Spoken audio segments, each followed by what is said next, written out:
When is a tent a home? I do own my own accommodation. That is the crux of the argument over whether to more than double the amount of income assistance for some people living rough in Nova Scotia. It's pretty modest, but I own it. The outcome could dramatically change the lives of so many who right now don't seem to have much of a life at all.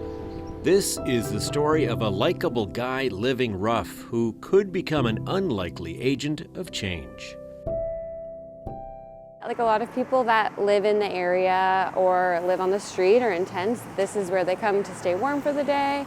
Laura Walton was working at Halifax Central Library's front desk last fall when Bradley Lowe struck up a friendship with her. I was just chatting to him about, I loved his hair color. He was like, oh yeah, I want to grow it and donate it. And it's like, oh, like that's unexpected. That's not what I would expect to hear. Yeah. But he just loved sharing, like that's what he wanted to do. So that was a very admirable quality and something really different. Just down the street, Victoria Park. Among downtown Halifax's most expensive condos, a tent encampment. Here, lawyer Vince Calderhead came to know that same bright light, Bradley Lowe, who was living in a tent here. It's all he could afford. Right off the bat, he seemed kind of special, quite unique. He told me about his situation and the fact that he needed income assistance and how much he was getting. And when he told me the amount, that was just outrageous. Bradley Lowe was receiving $380 a month from the province.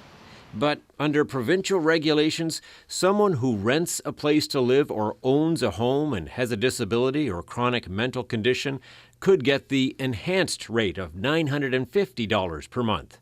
Could Bradley appeal his income assistance? And he looked at me and I looked at him and he said, look, I do own my own accommodation. It's pretty modest, but I own it. And, he had stuff there, he had to make arrangements, he had ongoing shelter costs. So he felt he fit the definition? Yeah, he totally did. Bradley Lowe became hooked on prescription opioids as a teenager recovering from an injury. Through his 20s, he worked in construction and kitchens, and he was in and out of rehab, battled depression and anxiety, an addict who recently was drug-free. And his favorite title? Father. Yeah, 4 years old, and he said, look, I've got to get myself together for my son. I've got to maintain on the straight and narrow for my son. I don't want to go into high-risk situations. Why? It's bad for him, but more importantly, to maintain his relationship with his son. It'd be nice to give people at least some level of funding that's beyond a few $100s a month.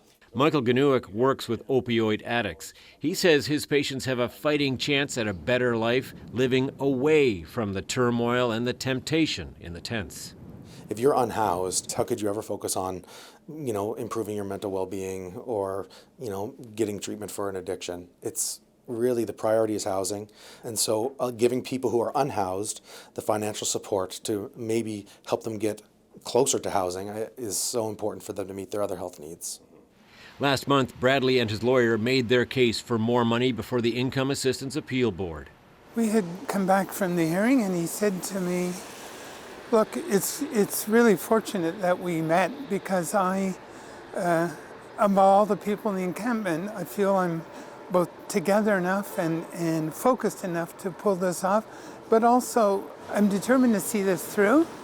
Then, a week later, not long before Christmas, Bradley overdosed, a possible drug poisoning.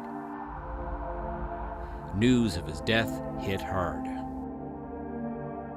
That same day that Laura Walton learned of Bradley's passing, another tenter had overdosed in front of her at the library.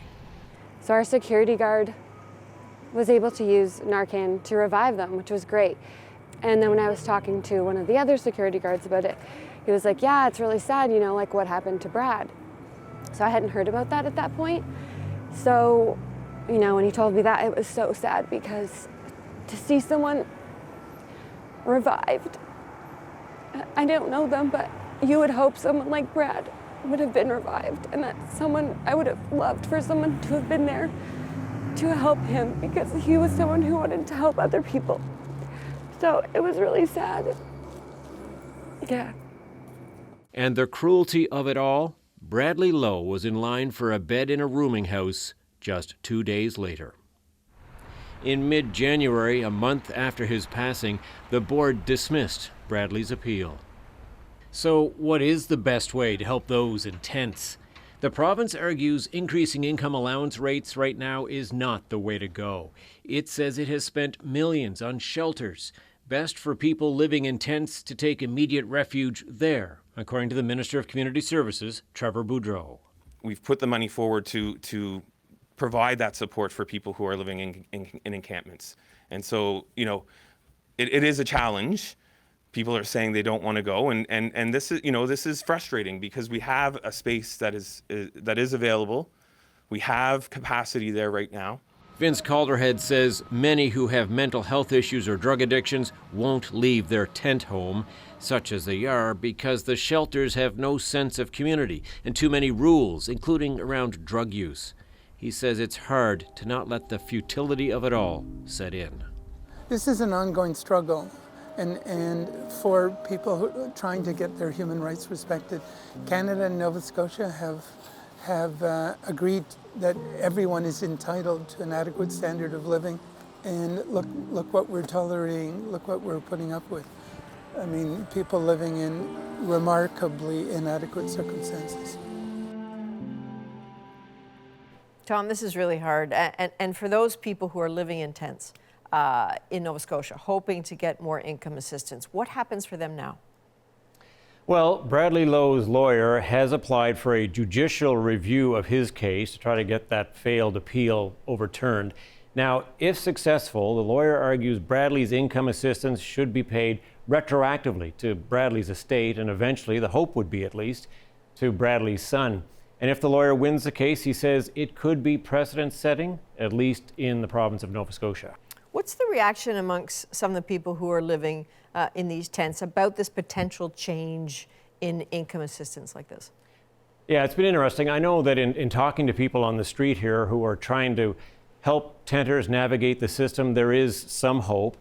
There are certainly lots of people living rough who knew Bradley and are really rooting for him and his cause even after his death. So we'll have to see how it goes. They're waiting with much interest.